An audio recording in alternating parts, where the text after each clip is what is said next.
And announcing Twitter's latest results today, Mr. Dorsey said, "We are taking a more proactive approach to reducing abuse and its effects on Twitter." The share price has risen 14% as a result of the announcement of those numbers from Twitter. Lucy Markham, who's Senior Account Director at the London media agency Bountiful Cow, said those numbers were much better than expected, but that the platform had plenty of work to do to try and woo advertisers. I think many were expecting to see potentially sustained numbers of users after Twitter had been suspending tens of millions accounts that they saw as potentially spammy.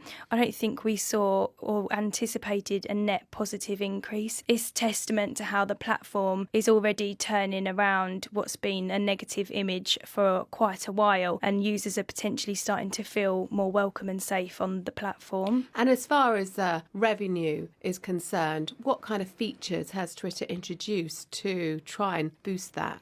So it's been working really hard to promote its video formats and partnering with publishers in order to do so. So, for example, partnering with the NFL. If the NFL choose to run video content, they can opt to have an ad show before that, and then the revenue from that will be split between Twitter and the publisher.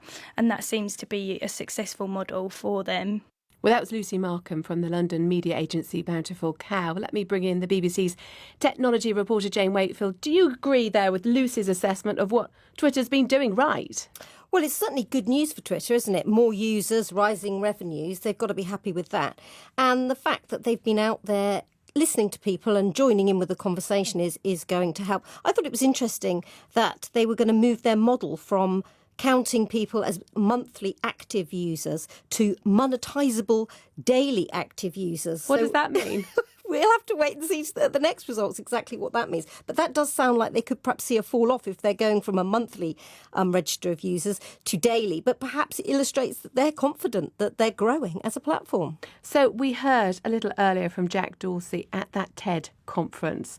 What else did he have to say there about making changes to the way Twitter works? Because he came under a lot of scrutiny, didn't he? Yeah. Can I first of all mention how he was dressed? We don't very often talk about how men dress at conferences, do we? But he came on stage wearing his hat, looking a black beanie hat. Yeah, a kind of loose-fitting hoodie. Some people said he was deliberately trying to look like he was a slightly homeless person and therefore slightly unsure of the direction of Twitter.